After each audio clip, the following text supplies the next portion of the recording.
The icicles that hang from these homes in the cold winter months may be pleasant to look at, but they represent the formation of ice dams on the edge of the roof. And financially, that's not such a pretty picture.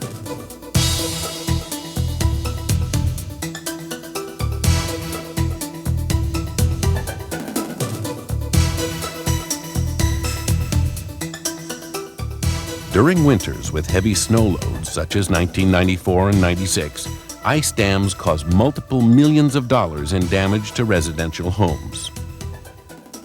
An ice dam is the name given to the ridge of ice that usually forms at the eave of your roof and prevents melting snow from dripping to the ground.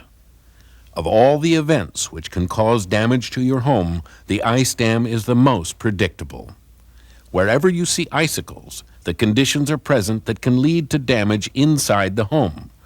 Much of the footage in this video was taken by Liberty Mutual property representatives. If you know what to look for, a home inspection in late summer or early fall can predict with reasonable accuracy whether or not your home will suffer ice dam conditions in the winter. This home has obvious problems. Yet, across the street, his neighbor has none. The question is, why does one home suffer damage and another does not? To answer this, we need to understand the causes of ice dams.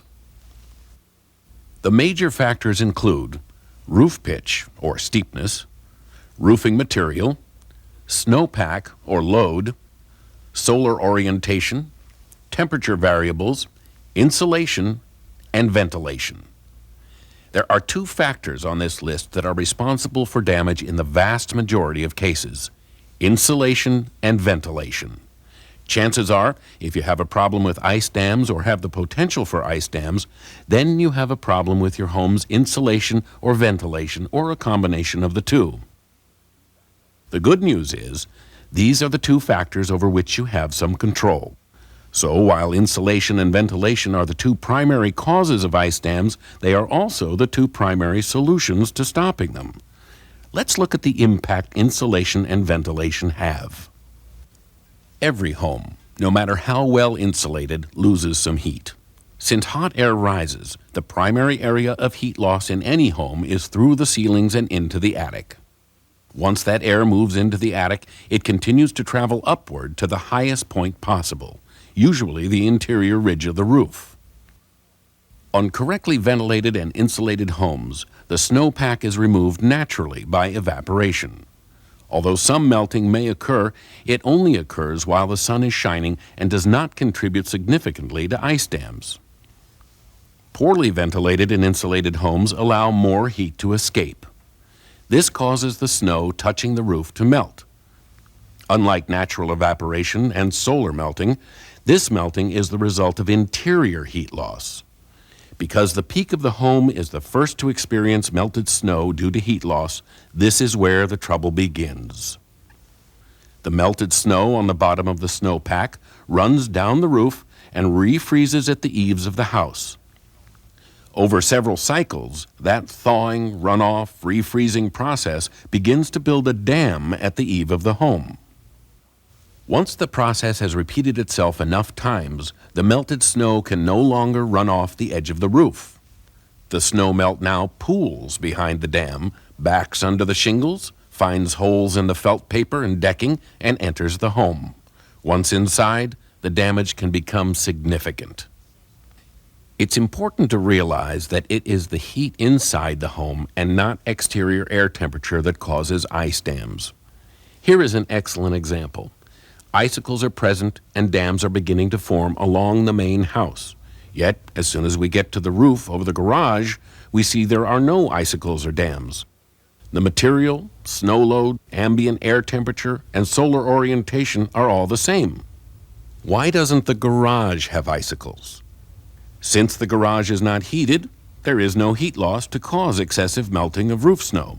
That means no ice dams. Here is an example of a home with no ice dams.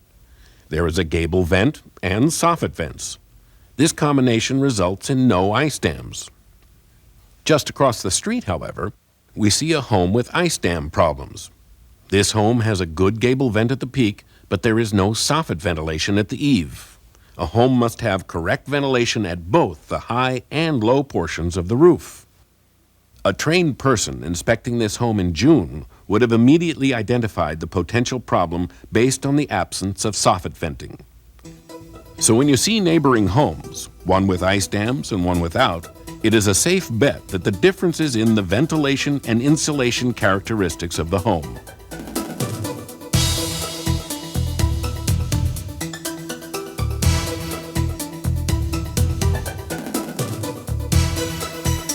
Now that we understand the causes of the ice dams, primarily an interaction between ventilation and insulation, let's look at some methods people use to combat ice dams. Keeping the roof clear of snow, installing heat cables, retrofitting snow and ice slides, or having an ice and water shield installed. Keeping the first 3 to 6 feet of roof clear of snow reduces or eliminates interior damage. This is the part of the roof where the dams form and where water backs up under shingles. The installation of electrically charged heating cables along the eave of a home is another method to combat ice dams. By melting the ice at the eave, they generally keep the eave free of ice dams. While frequently effective, the heat cables can actually aggravate snowmelt backup in heavy snowpack situations. If the cable is not correctly installed, if the snow load is too heavy, or if the cable is off when the ice dam is formed, the ice they melt can actually pool behind the dam and cause even more water to enter the house. These snow and ice slides are a retrofit product. They're seen only where someone has suffered ice dam problems in the past and have hired a contractor to install these shields over the existing roof. They reach from 18 to 24 inches above the eave and are effective because they prevent the ice dam from being able to bond to the granulated roof surface. The metal also absorbs more heat and melts snow more rapidly at the eave where the ice dams form. Ice and water shield is the fourth method of fighting ice dams. It is not readily visible because it is installed under your roof's shingles. The removal of some shingles will be necessary. This roof model shows that ice and water shield is a thin rubberized material with a self-adhesive backing. It is far superior to the standard felt paper that is usually put under shingles because of its self-sealing characteristics. When a nail penetrates standard felt paper, it tears a tiny hole. But that could be all it takes for water from an ice dam to find its way into your home. With hundreds of nails used to hold shingles, the potential for a serious problem exists. The same nail driven through ice and water shield is tightly sealed by this rubberized material. Even if water does penetrate the shingles, when it hits the ice and water shield beneath them, it simply runs off the eave, having no nail holes to seep through to enter the home's interior. After the ice and water shield is laid out across the roof decking, shingles are then installed in their normal manner. There are at least 2 advantages to this product. One, because it is hidden beneath the shingles instead of being exposed like the snow and ice slide, it is more aesthetically pleasing. And 2, because it's self-sealing and extends up from the eave at least 3 feet, it provides much more protection than the slides. Ice and water shield is an excellent option for homes with ice dam problems when the attic is impossible to get to or the attic doesn't exist, as in homes with cathedral ceilings. While each of these methods is effective, they all share one common shortfall. They do not fix the underlying problems that actually lead to the ice dam in the first place.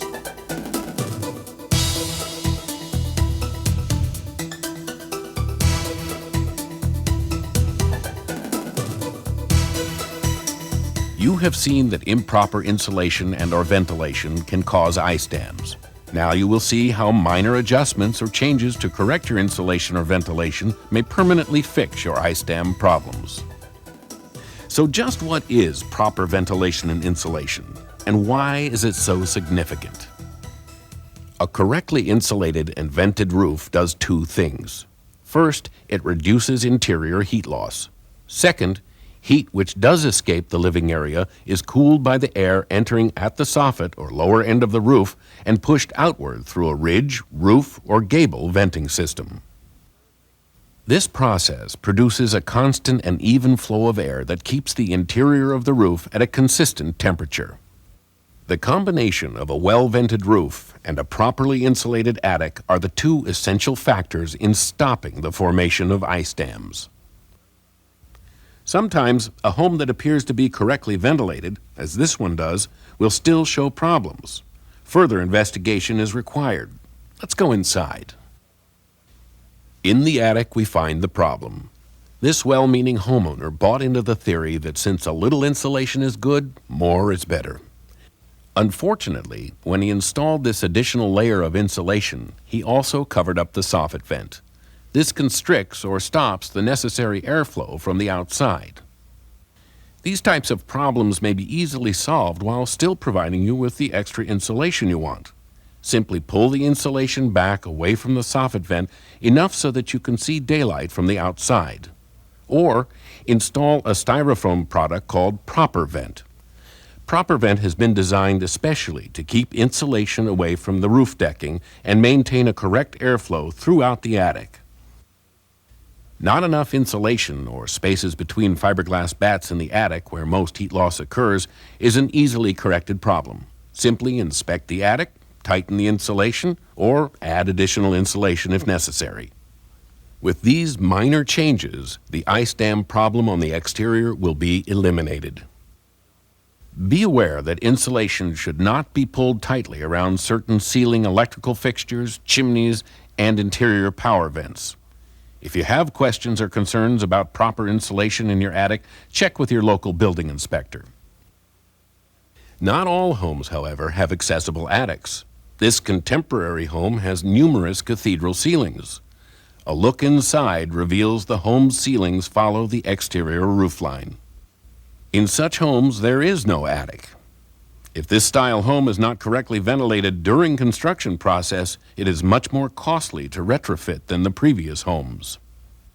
In these cases, it is often best to consider the installation of a product such as ice and water shield on the exterior eaves.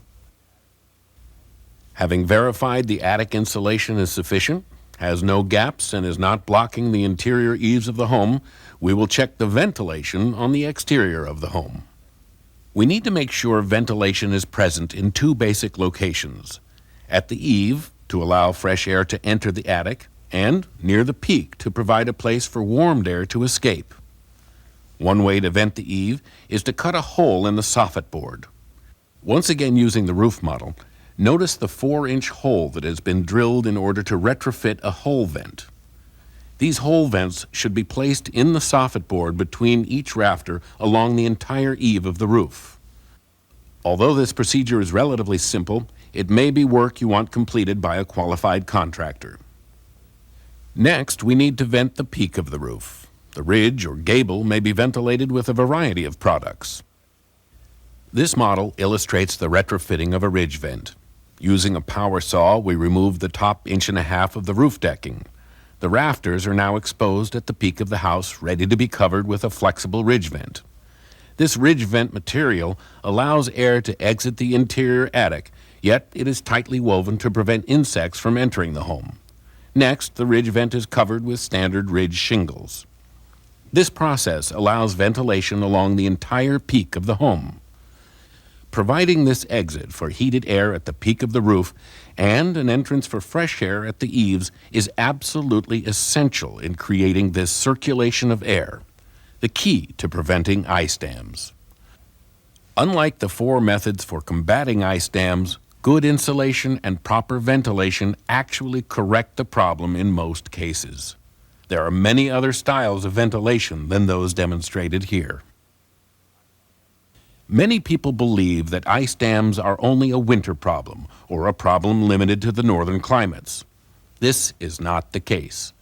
The same things which cause ice dams in the winter may cause your roof to rot prematurely during the summer.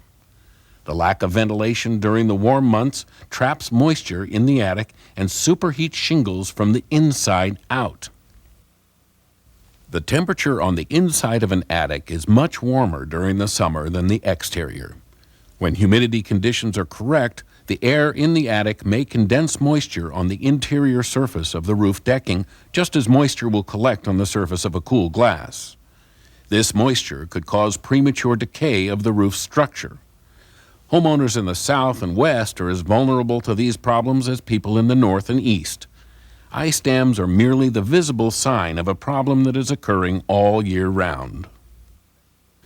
A 10 to 15 minute inspection of a home's roof design, ventilation, and insulation, even in June, can predict with reasonable accuracy whether your home is subject to increased risk from ice dams, rotting, or premature decay of shingles. There will always be exceptions. Cathedral ceilings, log cabins, and homes with skylights do not give easy access to the information you need to make an evaluation. Also, the other variables of solar orientation, pitch of roof, roof material, snow load, and temperature swings can come into play. Nevertheless, the ice dam and rotted roof are the most predictable damages that can occur in a residential home. The bottom line is simple. Is your home correctly insulated? Does your home have soffit vents? Are the soffit vents unobstructed and doing the job for which they were intended? Does your home have adequate ridge, gable, or roof vents present? If you can answer yes to all of these questions, chances are your problem with ice dams is a problem of the past. Remember, a few minutes of inspection and minor modification in the summer and fall months can save hours of aggravation and expense later in the winter.